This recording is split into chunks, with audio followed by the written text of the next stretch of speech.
topics and opinions expressed in the following show are solely those of the host and their guests and not those of W4CY Radio, its employees, or affiliates.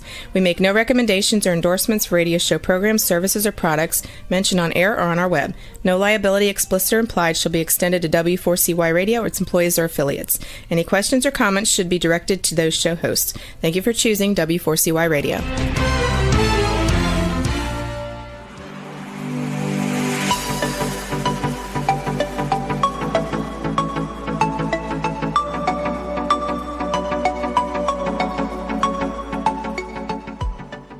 Well, hello. Glad you could join us. I'm Bill Martinez, and we're going to talk JFK. John Fitzgerald Kennedy, one of the most well-known and least understood figures in American history. Maybe because there's been so many stories and narratives and, I don't know, I mean, from Camelot to this incredible, story that still lingers with us to this day as we have more questions than answers, right? Since his tragic assassination on November the 22nd in 1963, the man came to be known simply as JFK has captured the imagination of generations that followed, of admirers, historians, and conspiracy theorists alike. Over the years, the myth of Camelot produced a one-dimensional version of a complex, multifaceted individual who, by the time of his death, was just beginning to ask himself hard questions about who he had become as a man, a husband, a president of the United States. With us right now is J. Randy Taraborrelli, who is back with us as a follow-up to his book, as you'll recall, was on with us a couple years ago with Jackie, Public, Private, and Secret. He now gives us his number 6 book on the Kennedys, this one titled JFK, Public, Private, Secret. Randy, welcome to the show. Good to have you with us. Back. How have you been? Well, I've been terrific. Looking forward to this conversation that we could have because, you've done it again. I mean, here it is, 2.5 years worth of additional research on top of all the other years of research that you've done to produce now the sixth book on the Kennedys. And what a great project it's been. I mean, I loved every single day of working on JFK. It was so rewarding, such a great journey, such a great story. I couldn't have asked for more, as an historian. I mean, he's such a complicated guy, and it's a great journey. He's not the same man at the end of the book that he is at the beginning, and that means a lot to me as a storyteller. Right. And so I just couldn't have asked for better. Well, there's a lot about JFK's life, like you say, that, when you, of course, he's such a public figure and in so many ways, so misunderstood, but he's like no different than the rest of us, isn't he?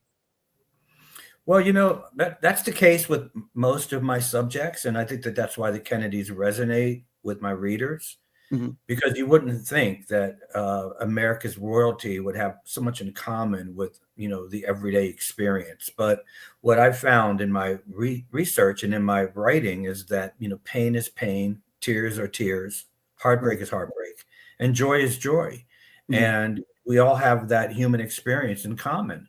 And so when I write about somebody like JFK, who had such a troubled life and such a complicated journey, it really does, I think, resonate with my readers who also have their own complications. Well, exactly. I mean, look at your family may not been as wealthy as the Kennedys, but when you read the family dynamics that the Kennedy family had, we could relate to certain aspects of it. Maybe some of it, maybe a little extreme. Not everybody had a family member who was taken to the hospital and got a lobotomy. I get that. But nonetheless, I mean, you still had the interaction, other things that could be similarities. I mean, for my family, I mean, I was so blessed, Randy. I had 2 great parents. They were just, I don't know, about as perfect of parents you could have. I count my lucky stars when I read stories like this and see some of the pain, you talk about pain that JFK went through as a child with his mother. By contrast, I had a very close relationship with my mother. Yeah. And, and it seemed to me that JFK, like I think any normal boy would want to have a nurturing relationship with his mom. Well, I mean, I did too. I'm lucky in that respect as well. JFK was not. I mean, as I wrote in the book, Rose really tried. She wanted to be a good mother, but it was challenging for her. Mm-hmm. And I think that the reason for that, as I wrote in the book, was because back in her time, we're talking the early 1900s, when she married Joe Kennedy, women were not supposed to have dreams. They were only supposed to have husbands and children. And she had dreams. She wanted to travel. She wanted to go.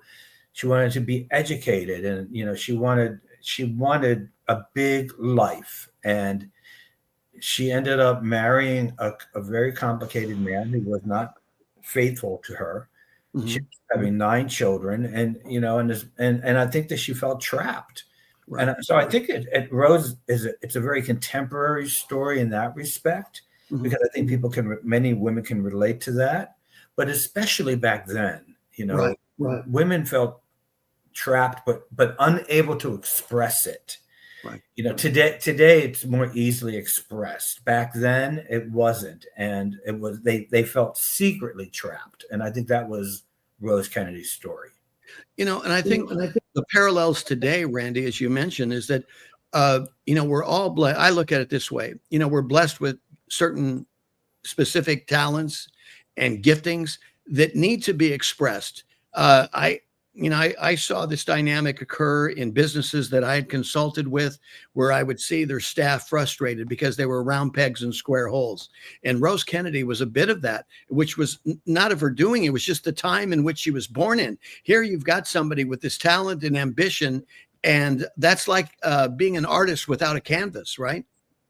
Very much. I've written about Rose many times in the past, but this is the first time I think I've really understood her.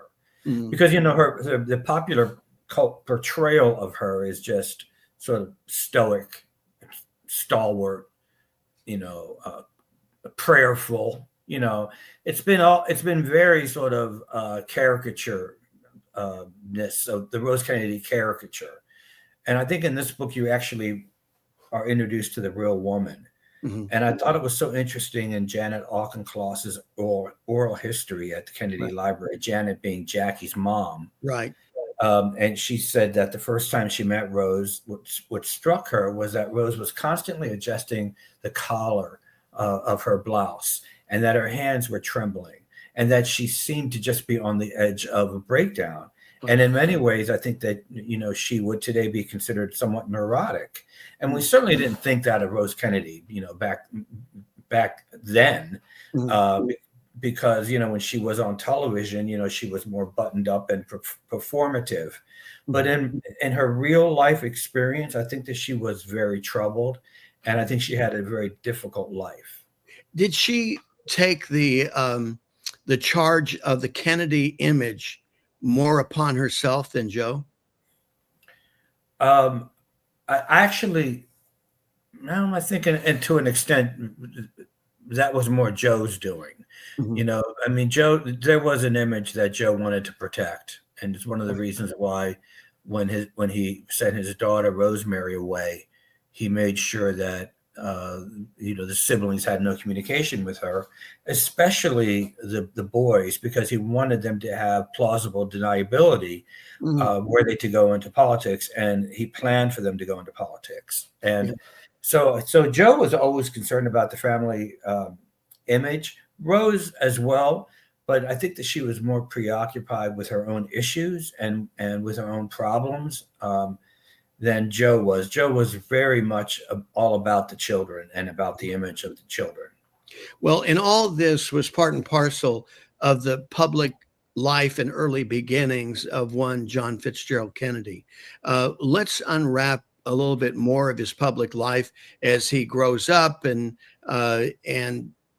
goes to school. And he was like the second choice basically for his father in terms of politics. He was not the first choice.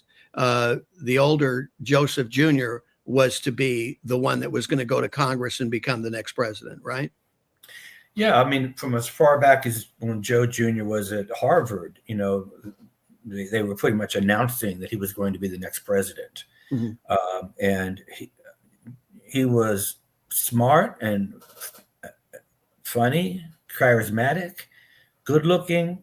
he was perfect in many ways, and the father had all of his hopes and dreams on Joe. Mm-hmm. And then when Joe was killed in the war, all of that fell onto JFK and became JFK's mantle to carry. But originally, it definitely was Joe. Right. But as a public figure, as JFK was developing, how was he, in school and in college, kind of freewheeling and fun and not really all that responsible, or, how did he conduct himself? Well, he wasn't a great student, Mm-hmm. and but I think the real issue for him was that he was sick all the time. Yes. And it made his life absolutely impossible. He was always ill with one thing or another, and seriously so. And I think that that just made his life difficult from day one. Mm-hmm. And psychologically, I think it wore on him a lot. That he felt he could die at any moment. So he Right. always had sort of a fatalistic approach. But beyond that, he always also had this feeling that he needed to squeeze as much into his years as he possibly could. And Mm-hmm. so in that respect, he was often reckless and haphazard about his decision making. His father wished that he would be more disciplined and take his time and be more studious. But the dad, I'm telling you, Bill, the dad supported him and all of the children 100%. I mean, he made sure that they knew that he was on their side, no matter what. And the outside world could be critical, and he might be critical privately as well. But when it came to actually being there for them, he did. And I think it's really telling that.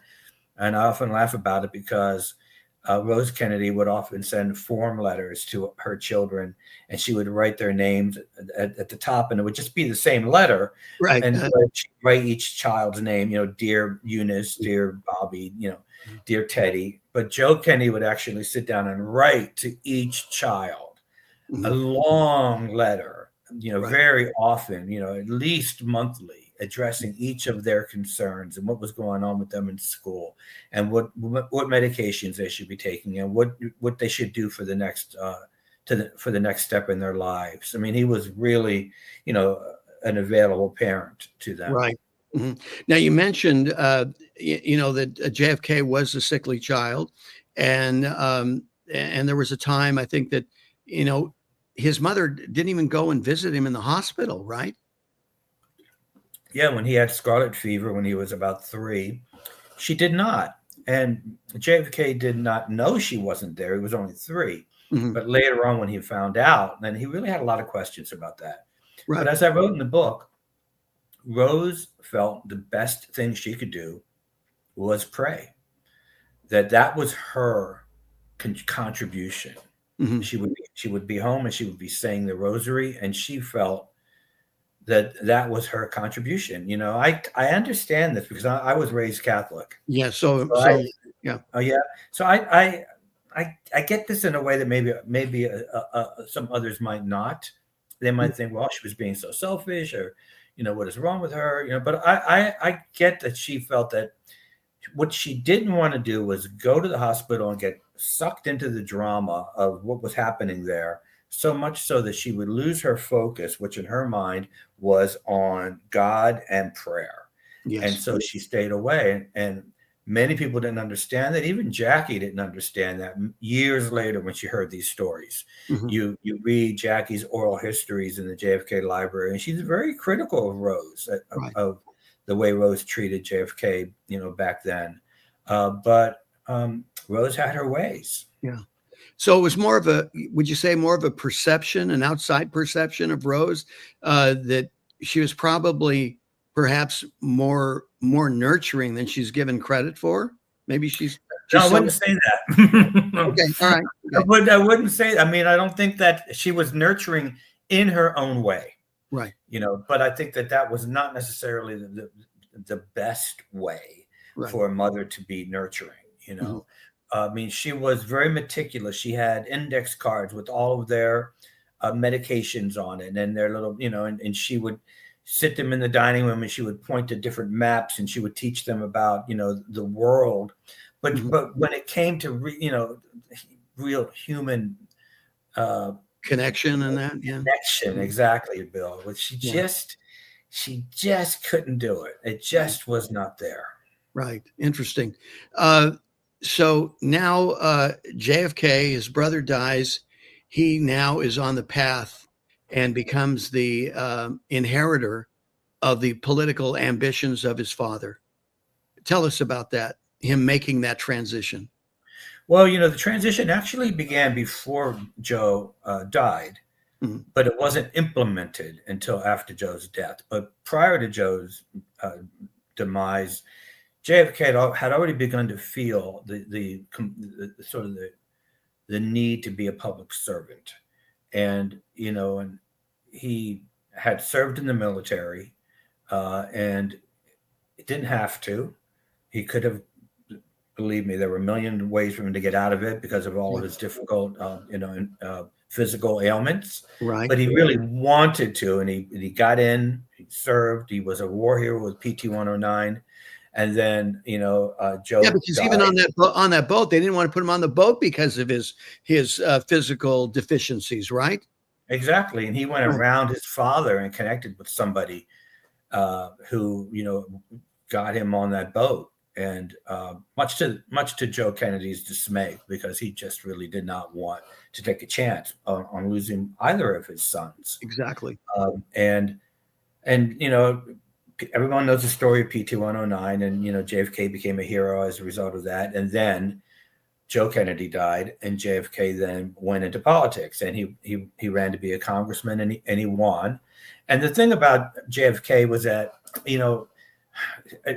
I think you and I have talked about this in the past. There is such a sort of a pejorative view of so-called career politicians today, because I think that people feel like if you're a career politician, you're not in it for the right reasons, that you've made a career out of making money out of politics. And I just think that that's such a wrong way of looking at it, because people like JFK and Richard Nixon and Lyndon Johnson and people of that time and place, they were career politicians because they wanted to serve.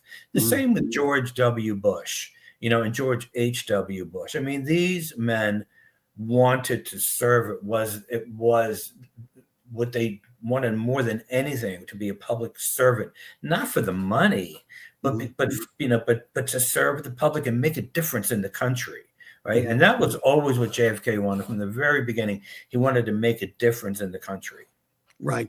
Well, you sense that he did have a heart, a servant's heart in that sense, because even at my age at that time, I thought he was a unique figure. And of course, history has demonstrated that aspect of his character, that you think of the things he went through as president, the varying crises, whether it was the Bay of Pigs or the Cuban Missile Crisis, and you write extensively about that, Randy. I mean, and I don't know why I hadn't thought about that, but how close we were to the annihilation of the world as we know it, and there they are at the White House, kind of like having their last supper, right?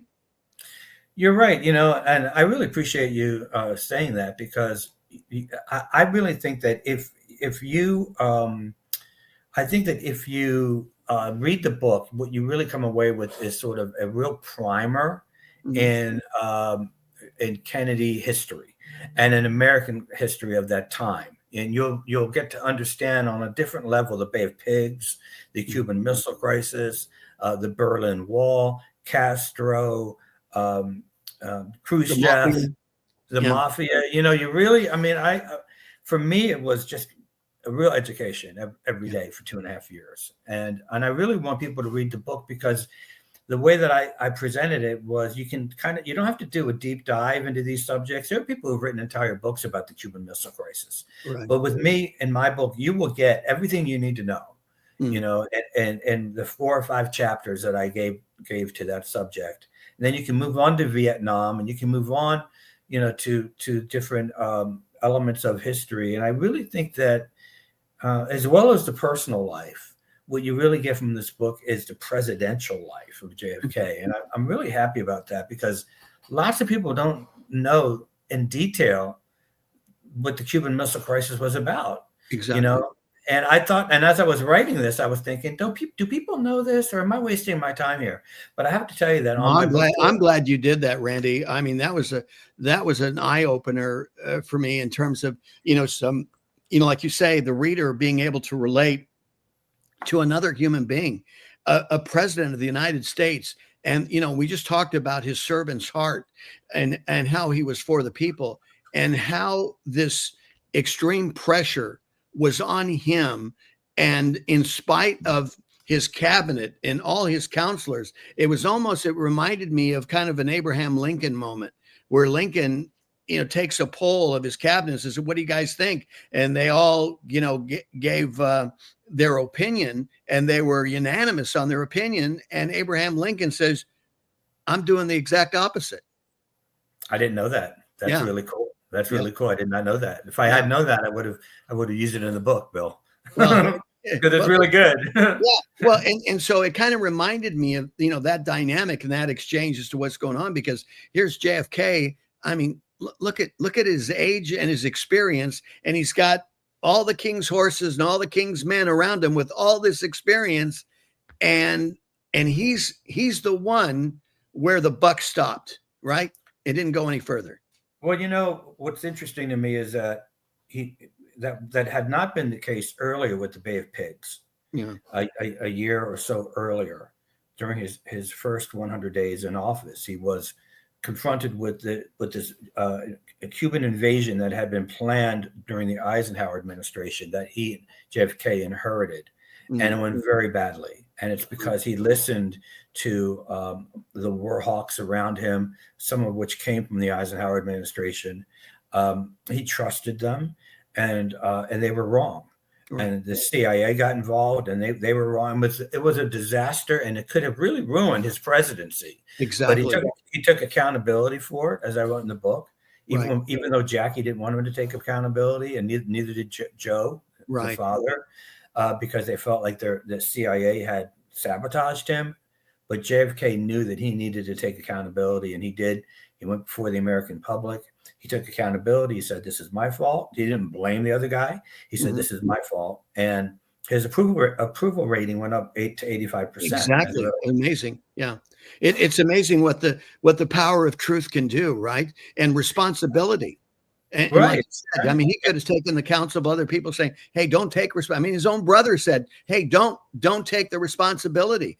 You need to give it on them." But he took it as a lesson, and probably an echo of a lesson that he was warned about. Eisenhower warned him about the military-industrial complex as well as Vietnam, didn't he? He did. I mean, look, I think that people don't understand that presidents are often surrounded by people who have their own vested interest in certain outcomes. Right. And JFK didn't understand that, but he learned it quickly. Mm-hmm. And as I wrote in the book, then when it came time for the Cuban Missile Crisis, then he didn't listen to these guys. He listened to him, his heart, his own counsel, and Bobby, and got us through that without total annihilation. Exactly. And as I wrote in the book, imagine if the Cuban Missile Crisis had happened first, before the Bay of Pigs. Yeah, right. Imagine if he had listened to his war hawks during the Cuban Missile Crisis, because the war hawks on his cabinet were saying, "Go in there and start bombing," and then Russia would have retaliated, and Cuban was really close to Florida, and that was the issue. Yeah, exactly. And so I just think it's an interesting thought kind of quiz to think what would have happened had the two incidents been reversed. Yeah, that's a good point. I loved also that you included, because I never heard this before, Khrushchev in his moment of, I guess, sanity or clarity after talking with Castro. And Castro was a war hawk of war hawks. He didn't care, just blow everything up. I mean, and Khrushchev, you're right, came across with the impression that this guy's crazy. And I love that too. I'm happy you mentioned that. Yeah. And then JFK and Khrushchev cut Castro out of the of the negotiations and of the equation, and they worked it out with each other, which, wow, I mean, that's amazing. But that's what a leader does, right? And the back channels of a presidency are very important. And I think that people often, even today, think that there should be total transparency, and there cannot be. Exactly. There cannot be. The president has to be allowed to do the back channel business of calling up, adversaries and trying to work things out without it becoming headline news. And that's what JFK did. Could you imagine had Congress known the back channel negotiations with Turkey and what he was doing as an addendum to this deal, the way they had to negotiate? Because initially there was a proposition that was presented and then it got modified. And that's what was critical when Bobby came in and said, hey, go with the first proposition, right? And he rolled the dice. I mean, crazy. All hell's getting ready to break loose here, right? Crazy. You're right. I mean, 2 telegrams came in. One was very reasonable and proposed a reasonable conclusion, and they were very happy. And then a very short time later, another telegram came in, and it was very hostile, and it looked like Khrushchev wanted to just move things into a very negative direction. And they didn't know that had to be Khrushchev's people, as you right? I mean, his war hawk cabinet, Exactly right. Right. That's what JFK and Bobby were like. Well, wait a second. What the heck is this? We like this one better. And they were like, well, what do we do? What do we do? And then Bobby had this fantastic idea. Let's act like we didn't even get the second one. Exactly. Right. Let's just act like the second one didn't even get here. And they responded to the first one. And then that's how this all got settled out. And you're right. Part of the deal, part of the secret deal was to give up give up missiles in Turkey. Mm-hmm. And that's what they did without telling the American public and without telling Congress either. I mean, it was like a secret deal. Well, they'd still be negotiating that, Randy, if they did. Yeah, you're exactly right. We would have been blown sky high while they were trying to figure it out. Right, exactly. And it wasn't learned, Bill, for 20 years. Yeah. I think it was 20 years before anybody even knew about that. Well, and you think about it, what he saved us from, and I think that for both countries to come to that, near annihilation was enough to kind of scare them both a bit and realize. So now, like you said, this, thank God, comes after the Bay of Pigs. JFK is a different president after his first 100 days. I mean, talk about being thrown in the deep end of the pool right away, and in dealing with the Bay of Pigs, and he takes away a lot of experience, and in that experience, he also reasons, okay, who I can trust here, and so he starts to tighten up, as you write. He tightens up those that are around him and who he's getting counsel, and I think that draws him even closer to his brother, don't you? Yeah, after the Cuban Missile Crisis, because Bobby wasn't as involved with the Bay of Pigs, and he should have been, and he came in sort of at the tail end of the Bay of Pigs to try to help JFK with it. But Bobby was right there for the Cuban Missile Crisis, and JFK really needed him. And, it's really interesting to me still, all these years later, to imagine the brother, the president appointing his brother as Attorney General. Oh, the controversy that caused. Oh, my goodness. Yeah. Oh, my gosh. And it would today, too. Are you kidding? Right. Yeah. But it was a really, really good decision. And thank God for it, because Bobby, was smart and he was tough. And he was good. Yeah. Yeah. I think, Randy, we missed out on another great president had Bobby Kennedy not been assassinated. What he would have contributed, just in my humble opinion. I mean, coming in at the right time, with all the controversy and all that we were dealing with Vietnam. And I was involved in Bobby Kennedy's campaign in California, slightly because I was in college at the time, and I was a leader, and so they had brought me in, and there he is. He's in Los Angeles, where he's assassinated shortly thereafter, which was just unfortunate. But I believe in my heart of hearts, I mean, even what he did in terms of civil rights, the effort and how key it was for him to have that conversation with Martin Luther King Jr.'s wife after the assassination. Yeah, that was the October surprise for that election, was when Martin Luther King was jailed for like a ridiculous, civil rights infraction of exactly. Sitting at a cafeteria counter or something like that, and right. And it was Bobby's idea that JFK needed to call and Coretta Scott King, and he did. Nixon did not. Right.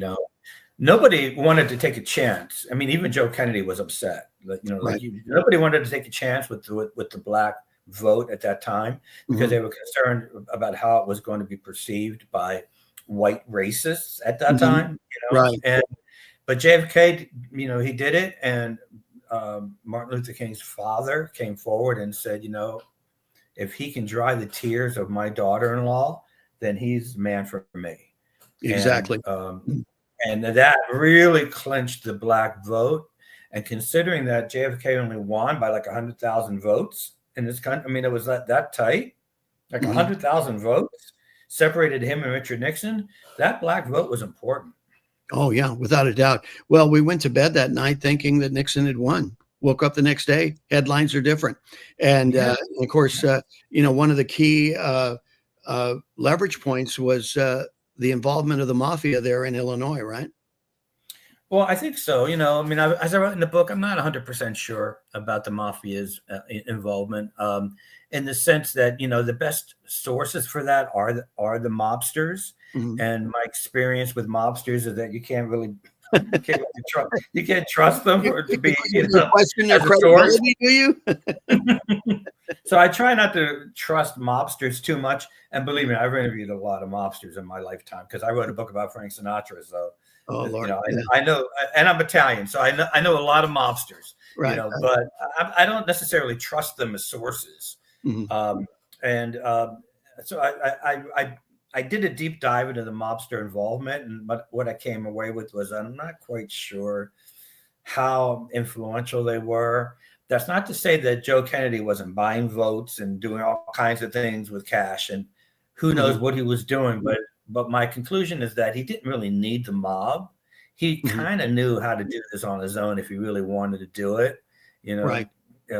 I just don't think he needed the mob, and so I'm not convinced. But others are. People have written entire books about it, but I'm not really convinced. Yeah, one of those additional conspiracies that's wrapped around the whole, JFK life scenario here.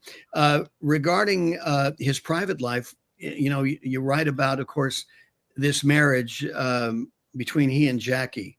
And Jackie was not necessarily his first love.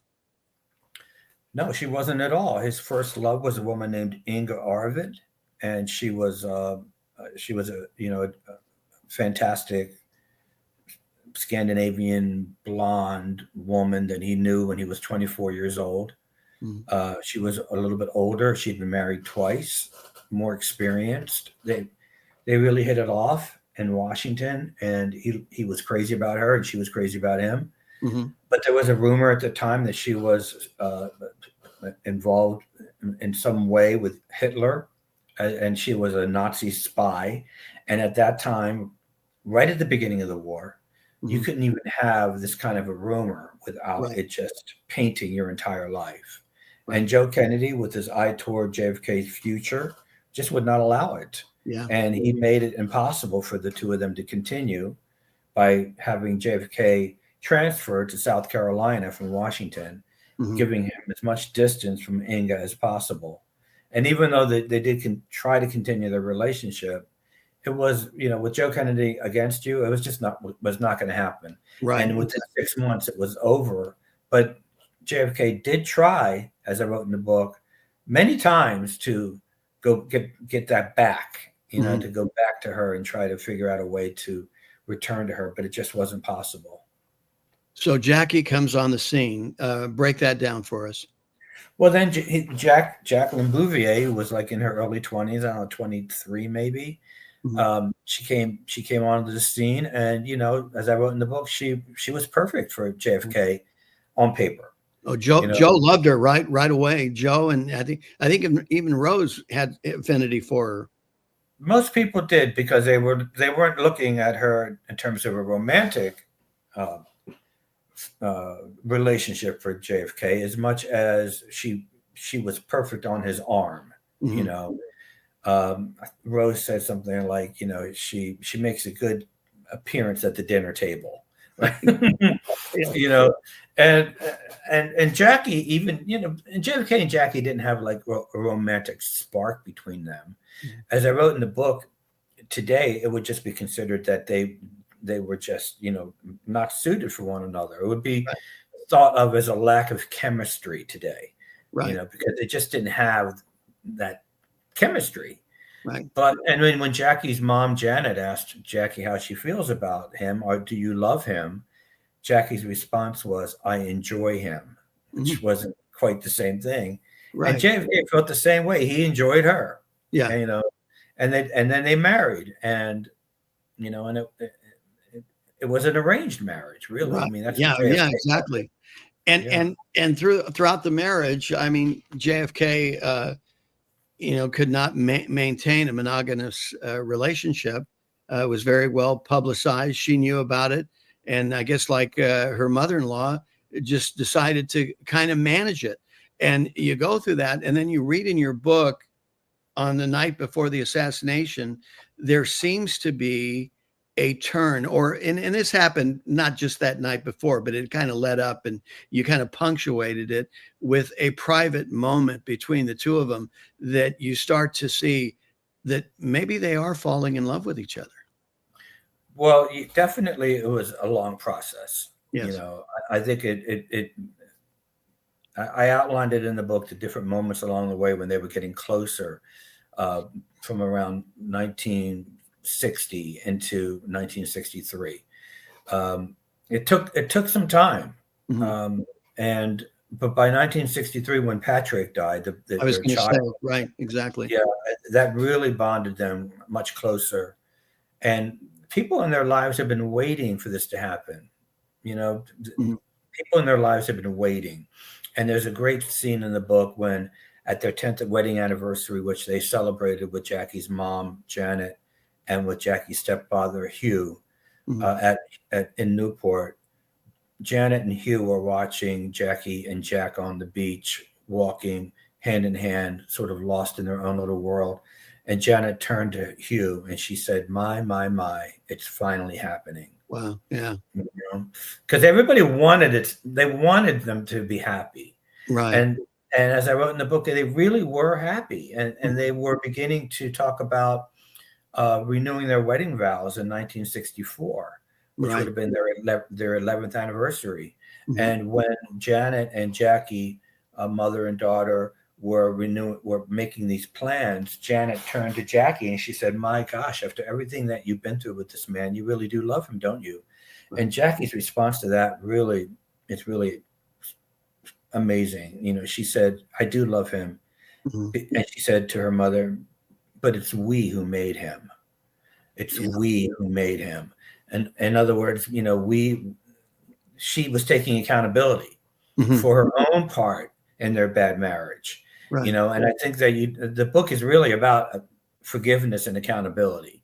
And you really cannot have total forgiveness until you take accountability for your part.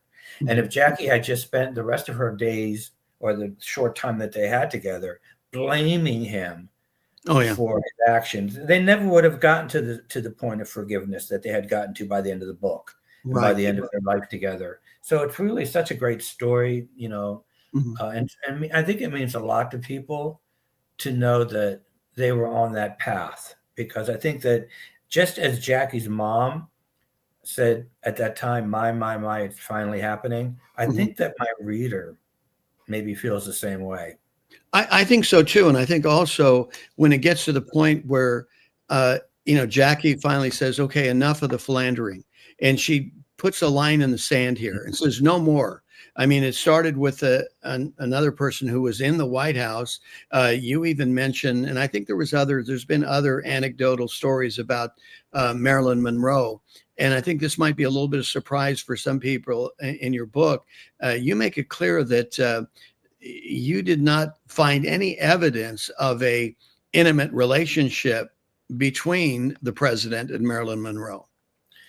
Well, you're right, Bill. I mean, I was lucky enough to interview Pat Newcomb, who was Marilyn Monroe's best friend and her publicist during this period of time that she was supposed to be with JFK. And Pat, who was 95 years old and really sharp, she said that she said it just didn't happen. Right. And she said, believe me, she's my best friend. I would know if my best friend was having an affair with the president of the United States. And she said, it just did not happen. And once she said that, that really set me down a road of looking into all the rumors and innuendo and the sources for that story along the way. And the way Pat explained it to me is very interesting. She said basically that, Marilyn had a lot of emotional problems and that she often told people she was having an affair with Bobby or having an affair with JFK. And those people were trusted people in her circle who then went to other biographers and historians over the years and told them the same thing. And because they were good sources, they were true, legitimate sources. Right. And the other writers used them, as validation for that story of JFK and Marilyn. What they didn't know is that Marilyn was lying to them. And then they in turn were lying inadvertently to people like me. And so I was able to sort of unpack all of these stories in the book. And I was left with the conclusion that it just did not happen. Right. And that's my conclusion. Well, and I love that in your research and all the interviews how many interviews did you do for this book? Well, I mean, we did about 200 for this book, but then I also went back over my interviews from going back 25 years for all of my other Kennedy books and listened to all the taped interviews of people who are long gone and who are dead and drew from those interviews as well. So it's like about 1,000 interviews in this book. Yeah, that's amazing. Think about it. Like I said in the intro, here it is. This book was 2.5 years and almost you might say a lifetime because everything that you've done with the Kennedys. I mean, this has been decades of a vested interest in the in the Kennedys and writing about them and all these interviews and everything. But I thought the thing that again, you see this in time as we get down the road and people are older and they figure, okay, maybe more information is out here. In this case, you got somebody who's 94, 95 and says, hey, I'll just spill the beans. There's nothing, to reserve. Marilyn's gone. It's just me. I mean, here it is for, history's sake. Let me tell you my side of the story. You're right. And Pat was great. And something she said was really funny to me. She said, I have to tell you that I don't sit around, trying to remember what my friends were doing 65 years ago. Right? But if your best friend is Marilyn Monroe, and she's sleeping with the president, that might be something you'll remember. Exactly. Well, we've got about 5 minutes left here, Randy. And again, I'm so grateful for you to come on and talk about JFK, public, private, secret. Let's talk about that fateful day in Dallas. I mean, the president goes to Texas.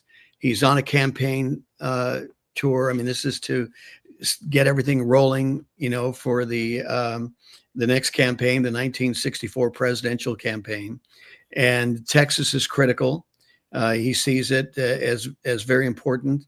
They go there. The crowds are loving them. I mean, this is kind of like, here they are, united. They're together. They seem to be on the same page. As you described, there's this, love connection now, this dynamic that's between them. and they must feel like they're really riding a crest of, just a highlight for them, because the people are receiving them. Everything looks, just awesome, the way it's all coming together, personally, privately, and publicly, as president of the United States. And it's interesting that Jackie had not gone with JFK on any domestic trip up to this point. Right. And the reason that she did was because she had made a decision that it's time for me to support him, because she wanted him to get reelected. Everybody did. And Dallas wasn't, Texas was important. There was a lot of infighting going on at that time, right, in the Democratic Party, and they needed to shore that up once and for all. And so that's what they went there with that intention. Jackie, she wanted to go for JFK, but the last thing she wanted to do was do this. I mean, it was for her, this was a real sacrifice, for JFK, though, this was where he lived. I mean, he loved politics. He loved meeting the people. He loved. This was retail politics at its finest. And here he is. He has his wife alongside him. And what an asset. I mean, here she's speaking Spanish to the Hispanics there, relating with them. And I mean, as charming as all get out. I mean, wow. She was an absolute hit there in Texas. Oh, she was a hit, but Jackie was a hit everywhere she ever went overseas, but to do that in America, it was important. And then, it ended just horribly. I mean, to think that this happened is still hard to believe. And, we've talked about this, you and I, before. Mm-hmm. I look at this as sort of like the greatest murder mystery of all time, because it's still not been solved to most people's satisfaction. And and I stay away from the conspiracy stories, and there are guys who actually do this really well. I'm not one of them. I've written about JFK's life, but not really his death, because I just don't know. I mean, I'm not sure what happened. Yeah, there's lots of rabbit holes to go down. There's no question whatsoever. And I've interviewed so many, Randy, on this issue, on what happened in Dallas. And I have my own personal perspective on it. And, and the thing is, like, I think you and I talked about last time, I think we're all waiting for that one person, that deep throat person who comes out and says, and gives us the definitive answer. But this will not rest. This will be maintained in the vaults of conspiracies until we know the truth. Yeah, it's definitely true. We're waiting for that. Like, there were a lot of documents were released a couple of months ago, and like every historian in America, I was up in the middle of the night, pouring through these documents, looking for that one thing that was going to, and I just didn't. It's not there. So I just don't know if it will ever be solved. Because I mean, when that one person comes forward, will we believe him? Is the next question, So I don't know what to say about it, but I've only written about it from the family's point of view, and it's just an unsolved mystery. Right. Bobby Kennedy right away had his own impression as to who was responsible, but and since then you get, like you said, you get all these other conspiracies. We've got about a minute and a half left. I'm going to let you kind of wrap this up for us, Randy. JFK, public, private, secret. What do you want the reader to get from this book? That's a good question, because it's such a big story. Yeah. But I think what I want is the reader to understand that it's not too late. It's not too late to forgive, and it's not too late to take accountability, because that's what this book is really about. It's about forgiveness and accountability, and one cannot exist without the other. The only way forward in any relationship that's troubled, or in a marriage that's troubled, as Jack and Jackie's was, is to express forgiveness and accountability. And that's what this book is really about. Of course, this book available now at all the usual places, where you did a great job on this. I just so appreciate you, and I appreciate, the gift of your, your research and all your hard work. I mean, this is truly a blessing, Randy. I mean, you blessed us before with Jackie, public, private, and secret, and you're doing it again, this time with JFK. So again, thank you so much for the book and for, coming on the show and sharing with our audience. Take care. Take care. Thank you. Our gratitude to J. Randy Taraborrelli. I'm just so appreciative of, of his skills and his work with JFK, public, private, secret. The veteran Kennedy biographer, J. Randy Taraborrelli, has delivered the complete and most detailed portrait published yet of John Kennedy. I mean, you will not put this book down. I mean, there's a lot to it. You can imagine 2.5 years plus of research there, for you to read and, and appreciate some special insight into the man JFK himself and his marriage. And I think that, a lot of us still relate to, first of all, him as a president and the relationship that he and Jackie had. And I think that Randy is very kind and appropriate to say that this is a book about, redemption and forgiveness. And this will bless you greatly, because this deeply researched and authoritative account reexamines JFK's life with unprecedented depth and nuance, based on not only 200 interviews and endless hours of research, but also the previous years of interviews as well, that are all part of this new release, JFK, Public, Private, and Secret. Thank you so much for being with us. God bless you, and and thank you for sharing a part of your day with us to find out more about this new book, JFK, Public, Private, and Secret. I'm Bill Martinez, and my greetings to you to say, may God bless you. May He make His face shine upon you. May He be gracious unto you and give you peace.